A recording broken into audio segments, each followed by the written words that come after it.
Hello students, आज हम लोग डिस्कस करने जा रहे हैं सोलर पंप से कैसे एनर्जी निकाला जाता है या फिर सोलर पैनल से हम लोग कैसे एनर्जी हमको कैसे एनर्जी मिलेगा। ये देखिए एक सोलर पॉन्ड जहाँ वो जो भुज में है। तो मैं अभी आपको डिटेल समझाऊंगा कैसे सोलर पॉन्ड काम करता है। मैं एक फ्लो डायग्राम से दिखाऊंगा। हमने एक ऑलरेडी डायग्राम बना दिया है, फ्लो डायग्राम। तो जहाँ से हम लोग समझ सकते हैं कि सोलर पंप से कैसे इलेक्ट्रिसिटी जनरेट कर सकते हैं। और हमारा जो मतलब जो इंडस्ट्री मैंने बोला था, इंडस्ट्री में इसको यूज़ किया जाता है फॉर जनरेशन ऑफ इलेक्ट्रिसिटी। तो कैसे इलेक्ट्रिसिटी हम लोग जनरेट कर सकते हैं फॉर द इंडस्ट्री और फॉर होम और फॉर ए टाउन। तो ये हम लोग सोलर पंप यूज करके कैसे कर सकते हैं। तो ये हमने एक फ्लो डायग्राम बना लिया है। और यहाँ पे जो जो जो चीज़ें यहाँ पे होती है, तो यहाँ सारा ऑलरेडी मेंशन है। ठीक है, तो ये हमारा सोलर पॉन्ड है। ये देखिए, ये है हमारा सोलर पॉन्ड। ठीक है, तो this is our solar pond. ये सन है, सन का लाइट इधर गिर रहा है। ये सनलाइट गिर रहा है तो पॉन्ड के ऊपर। तो इस पॉन्ड का जनरल जो हाइट होता है 1 to 2 मीटर हाइट होता है, मतलब ज़्यादा डीप नहीं होता है।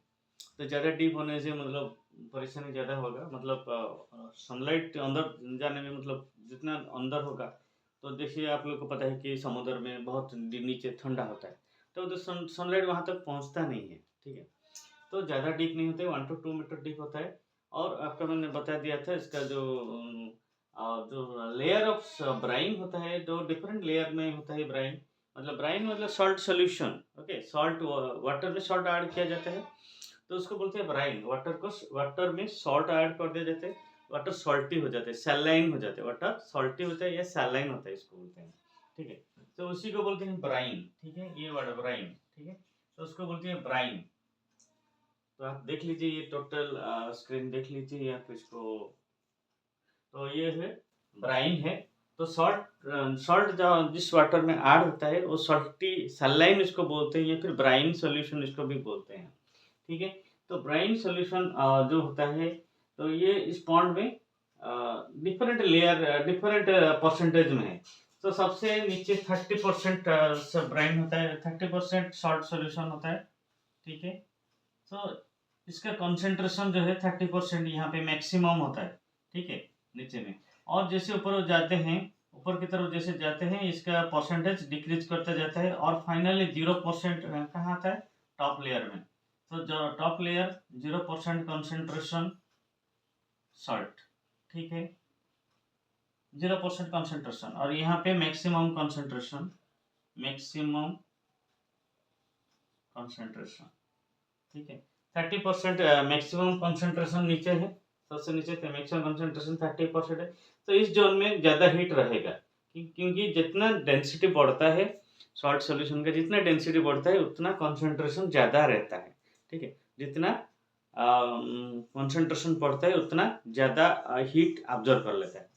तो यहाँ पे मैक्सिमम कंसंट्रेशन है, सो डिफरेंट कंसंट्रेशन में कर दिया इसलिए, ताकि मतलब जो हीट है ऊपर जाने में दिक्कत हो। ठीक है, वो जो हीट आ गया तो ऊपर जाने का मुश्किल हो जाएगा। तो यहाँ पे मैक्सिमम कंसंट्रेशन है, तो मैक्सिमम कंसंट्रेशन पे हीट रहेगा। और यहाँ पे नीचे में हम लोग क्या किए हैं, यहाँ पे ब्लैक प्लेट भी लगाया है। ठीक है, यहाँ पे भी ब्लैक प्लेट लगाया है। तो आप लोग को पता है कि ब्लैक प्लेट हीट एब्जॉर्ब कर लेता है, और यहाँ पे मतलब इस जोन में ज़्यादा हीट एब्जॉर्ब होगा। तो ये सब हम जो टेक्निक है कैसे सोलर पंप में हीट एब्जॉर्ब होता है, हम लोग को पता है। सोलर पंप में एब्जॉर्ब होता है जहाँ पे ज़्यादा कंसंट्रेशन सॉल्ट सॉल्यूशन जहाँ पे रहता है, वहाँ पे सोलर हीट ज़्यादा ऑब्जर्व होता है। तो यहाँ पे ज़्यादा हीट ऑब्जर्व हुआ, तो यहाँ पे हम लोग क्या करते हैं, हॉट ब्राइन सॉल्यूशन यहाँ पे पास कराते हैं। ठीक है, हॉट ब्राइन सॉल्यूशन यहाँ पे पास कराते हैं। ब्राइन सॉल्यूशन पास कराते हैं यहाँ पे। तो यहाँ पे ब्राइन सॉल्यूशन को कोल्ड ब्राइन सॉल्यूशन पे यहाँ पे भेजते हैं, और यहाँ पे ये हॉट ब्राइन सॉल्यूशन लेके आता है। ठीक है, तो कोल्ड ब्राइन सॉल्यूशन यहाँ से जाता है और हॉट ब्राइन सॉल्यूशन यहाँ से आता है। तो मतलब हॉट ब्राइन आता है, तो हॉट ब्राइन क्या करता है, यहाँ पे हीट एक्सचेंज करने के लिए काम में आता है। हीट एक्सचेंज, हीट एक्सचेंजर ये है हीट, इसको ये हीट एक्सचेंज करता है। मतलब यहाँ पे जो कोल्ड वाटर आता है, यहाँ पे वाटर है, ये एंट्री है वाटर का। यहाँ पे वाटर जो आता है, यहाँ पे जो हॉट ब्राइन सॉल्यूशन है, इसी वाटर को काउंटर करंट हीट एक्सचेंज करता है, तो ये स्टीम में कन्वर्ट हो जाता है। मतलब एक तरफ हॉट वाटर आता है, दूसरी तरफ कोल्ड वाटर आता है, तो मतलब दूसरा दूसरा पाइप में, तो ये मतलब जैसे होता है ऐसे, यहाँ पे कोल्ड वाटर भेजा, ठीक है, और इसके बाहर हॉट वाटर,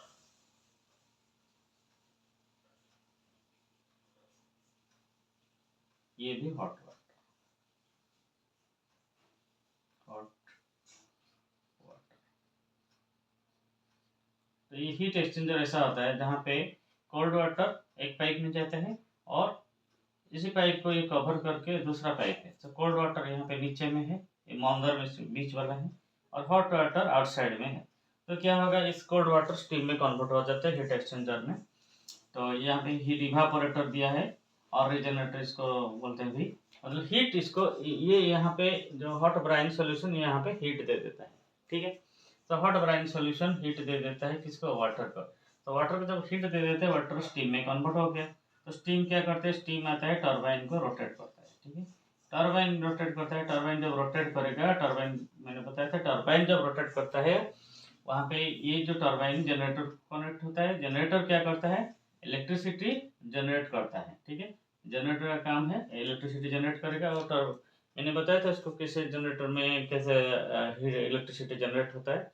वहाँ पे मैग्नेट होता है और कॉइल्स होता है, तो इसमें जब जब कॉइल रोटेट होता है तो इलेक्ट्रिसिटी जनरेट हो जाता है, ठीक है। जब कॉइल रोटेट करता है इनसाइड द मैग्नेटिक फील्ड, ठीक है, तो अब इलेक्ट्रिसिटी जनरेट होता है। तो इस जनरेटर का मैं दूसरा एक वीडियो दे दूंगा, तो आप लोग पूरा जनरेटर समझ जाएंगे। तो मतलब आप जब करंट यहाँ, जब यहाँ पे टरबाइन, ये टरबाइन का स्टार्ट होता है, ठीक है, ये रोटर होता है, तो यहाँ भी जब रोटेट होता है टरबाइन ऐसे, यहाँ पे इलेक्ट्रिसिटी जनरेट होता है। तो जनरेटर से इलेक्ट्रिसिटी जनरेट किया और सबस्टेशन को भेज दिया।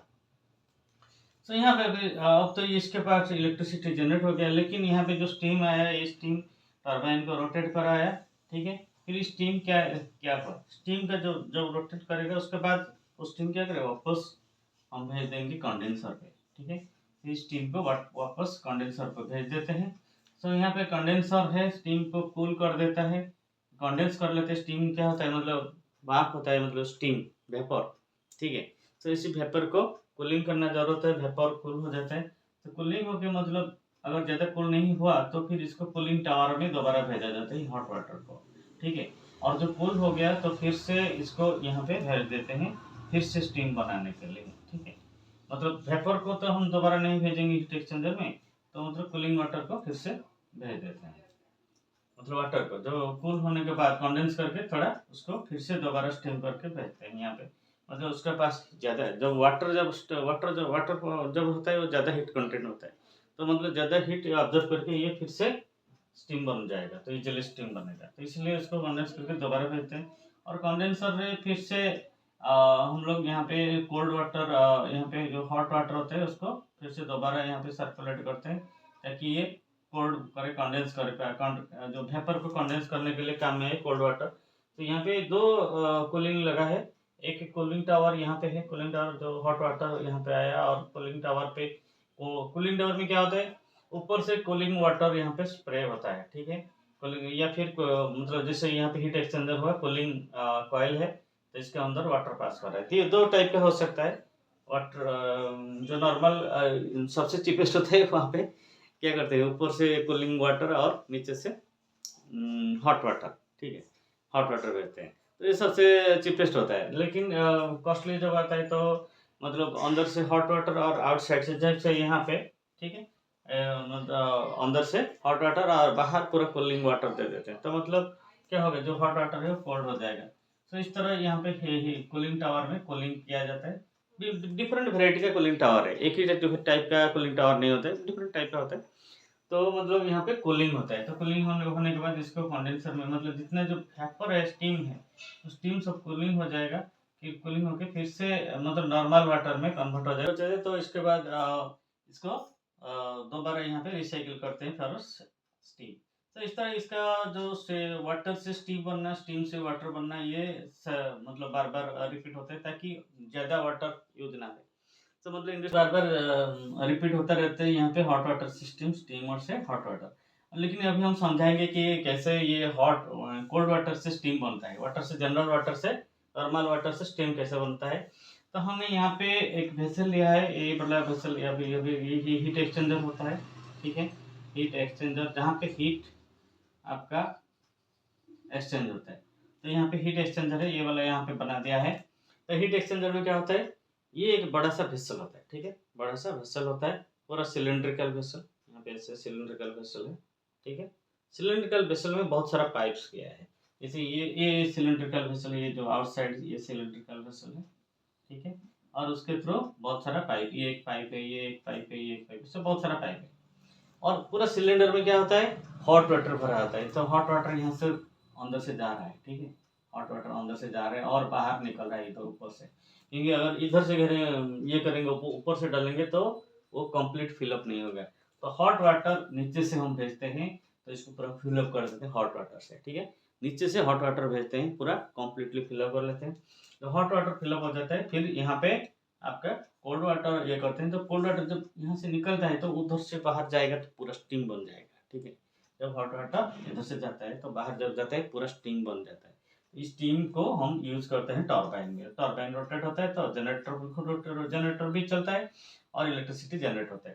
तो हम लोग को जनरेटर में हीट मिलता है हम लोग को, ठीक है, और सॉरी हम लोग को इलेक्ट्रिसिटी मिलता है, ठीक है। तो इस तरह इसका काम करता है, इलेक्ट्रिसिटी जनरेट होता है। देखिए, ये इलेक्ट्रिसिटी जनरेशन का एक सोलर पॉइंट है जो कच्छ ज़िला में है, जो आपको पूरा नज़ारा मिल जाएगा सोलर पॉइंट का। और इसको अब अभी इसको शेयर कर सकते हैं सब लोग को, आप सब दूसरे को समझा सकते हैं कि कैसे इलेक्ट्रिसिटी जनरेट होता है सोलर पॉइंट में, अब एग्जाम में लिख सकते हैं, ठीक है। ओके, इसको शेयर कीजिए, सब्सक्राइब कीजिए और बहुत बहुत धन्यवाद आप लोग को। Thank you all.